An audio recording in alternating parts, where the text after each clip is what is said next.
Yo, what is going on YouTube? I am Germ here. So we're going to take a quick break from Worlds in this video. Don't worry, we're going to have plenty more Worlds coverage. Hopefully videos, interviews, all that stuff coming your guys' way very, very soon. But we do have a big story to talk about coming out of the LEC.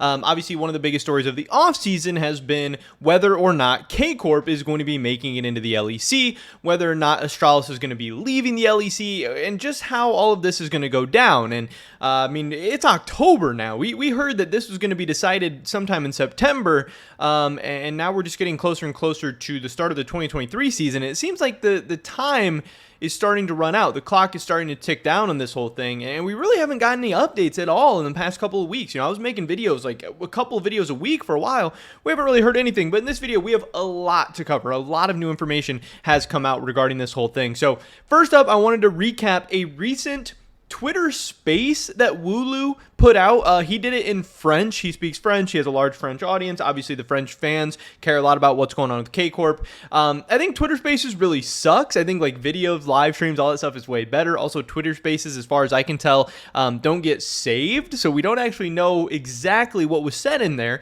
You know, I jumped in there for a second and I was like, hey guys, I don't understand what the heck's going on.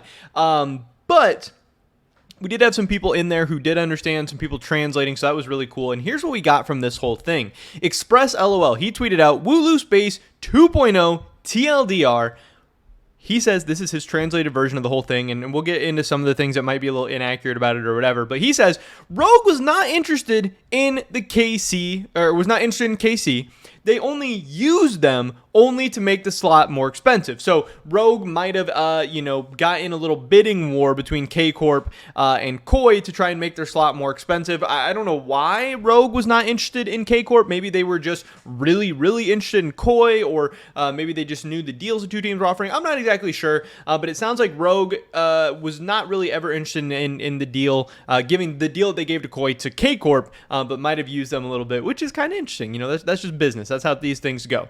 Kcorp is waiting on an offer from Astralis. Currently, Kcorp is too poor to buy the slot. Kcorp, at this time, according to Wooloo, or according to the translated version of whatever Wooloo said, you know, we're playing telephone a little bit, Wooloo's saying right now that Kcorp does not have the money to straight up buy the slot from Astralis. Now, is that because Kcorp doesn't have much money? Is that because Astralis is asking a large amount for the slot? Is it a little bit of both? I don't know. But they are saying, he is saying, if Kcorp is going to get into the LEC, it is going to be through some kind of combo deal with Astralis, or some kind of loan or whatever, just like we saw with Rogue and Koi, because these slots are just getting so expensive, and these new orgs like Koi, like Kcorp, these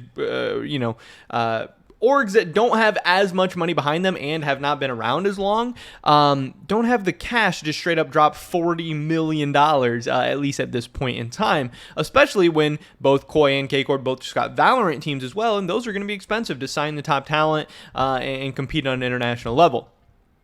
Not sure how much percent of the slot both orgs will have if this deal gets done. It's a big thing to note.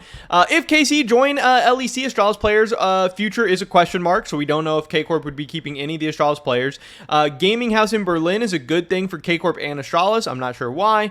Probably some other teams are interested in Astralis slot, but he didn't share. So maybe there's even some other teams still interested, but to me this sounds very, very unlikely, because it doesn't sound like Astralis is that interested in selling. It looks like they might be trying to get some kind of deal done with Kcorp, but other than that, it doesn't really seem like it. Also, again, it's already October. If a team is going to buy the slot, they need to start getting ready for the 2023 season like a couple weeks ago. They really need to start getting ready today. They really need to start getting ready tomorrow. Like, the more time passes, it just looks worse and worse to get a deal done.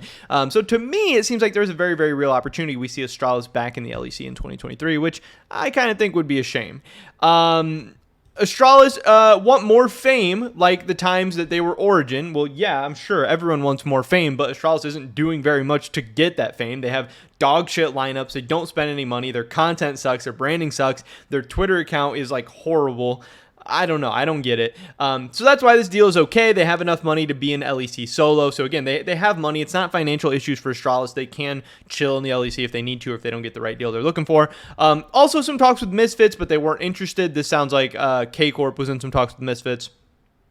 But Wooloo did chime in on this, and Wooloo said hey, a lot of this is inaccurate. I explained the situation right now between Kcorp and Astralis is that Casey is waiting for an offer. The offer is expected to be Astralis asking for Kcorp shares in exchange for the LEC spot. So Astralis would give Kcorp over the slot, but then they would gain some partial ownership in Kcorp, which is pretty interesting as well. But again, that does seem pretty similar to the deal that Rogue and Koi got done. Obviously, Rogue and Koi kind of merged together on the Valorant and the LEC, kind of what Astralis is hoping to do with Kcorp. But then we did just get this new thing. I'm recording this like 20 minutes after this dropped, a new thread from Wooloo where he says sources thread with some updates about Kcorp and Astralis. And I mean, he types a lot here. There's a lot to cover. But last week, I discussed the possibility of Astralis giving their LEC spot to Kcorp in exchange for shares within the French organizations. This is a follow-up to the post we just talked about. It seems an alternative deal came on the table, which would involve a loan of Astralis' spot through Riot. Now, this is very, very unprecedented. I don't even entirely understand what this means or why they would do this or how this would work or if this is even legal. But apparently there was at least some discussion, I don't know how advanced these discussions were, about potentially loaning the LEC spot to Kcorp. Again, what does that even mean? I don't know. We haven't really seen anything like that before. I don't know how realistic this is or if the TPA even allows it, but Kcorp joining the LEC could, in my opinion, be beneficial to all parties, so who knows?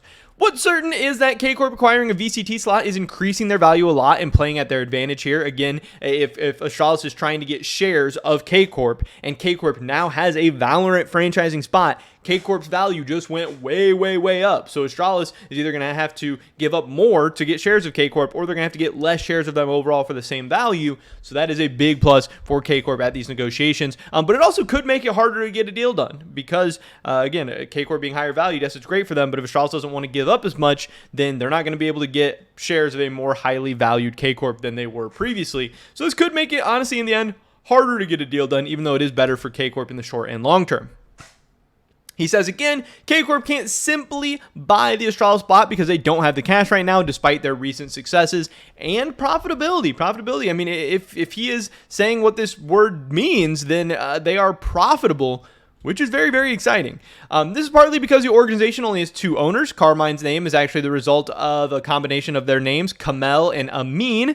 They haven't sold any shares so far. That's crazy. If they own full stock in this Kcorp team, that is really, really crazy to see. Obviously, recently we saw the G2 Carlos stuff where he kind of maybe got forced out, maybe had to sell because of his board of investors and all that stuff. Having to deal with a board and all that stuff makes things a lot more complicated. If you own all of your company, that is very, very impressive and also extremely rare like they might be the only ones in esports doing that, except for some of the smaller orgs, like maybe LEC teams or ERL teams and stuff like that. But very, very interesting.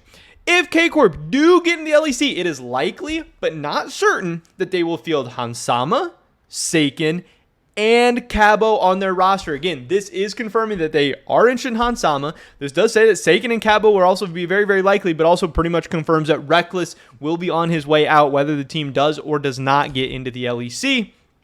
Players might want to look at offers. In the meantime, they started tryouts for the LFL team, which will exist regardless of them being in the LEC or not. Those tryouts include various players and don't indicate anything about the team's priorities on the roster. Future signings could literally be anyone outside of these tryouts. Many players at the moment can't play tryouts either due to contract restrictions or because of vacations. Here's some of the names in tryouts so far. This is pretty interesting. Top, Melanic, and WoW. Jungle, Akabane. I think Akabane is how you say it, but it might be Akabane. Zanzara, Isma, and Lurox. Mid lane, they have tried out Aka, Decay, and Febivin. At AD carry, they've tried out Supa, Jezu, and Takeset. And at support, Hantera is back trying out for the team. Twist, I don't know, and Stend. Coach Nero also helped with the tryout. So obviously some very, very interesting names here, but also just a ton of crazy information coming out about Kcorp. I also saw this from Kote. I don't know who this guy is. He says a fan club of Komedo, but he's like, I don't know if he's just a big streamer, if he has any relation to the org or whatever, but he kind of came at Wooloo and said, I don't tweet about rumors. I learned and I know it can be compromising for players and coaches. Except for Kcorp. So there are some people kind of upset about all this info that's going out, but this is very, very big info that is dropping from Wooloo. And in the end, it doesn't really tell us too much about exactly what's going on, but it does tell us Kcorp is interested in possibly a Hansama, Seiken, Cabo lineup. It also tells us that Kcorp Seems like they don't have the money to just buy Astralis, but they are trying to work out some deal where Astralis potentially gets shares of the team, and then Kcorp would be able to get in the LEC. Again, I don't know how likely or unlikely this deal is to get done. All I know is today is October 2nd, and there's still nothing done, which doesn't seem great, but I don't know. Pretty much it for this video today, guys. Definitely drop a like if you did enjoy it. I would appreciate that so much. Leave a comment down below. Let me know what you guys think about anything we talked about in this video today. Subscribe to stay up to date on all my latest content. Hopefully catch you guys in the next one. But until then, peace.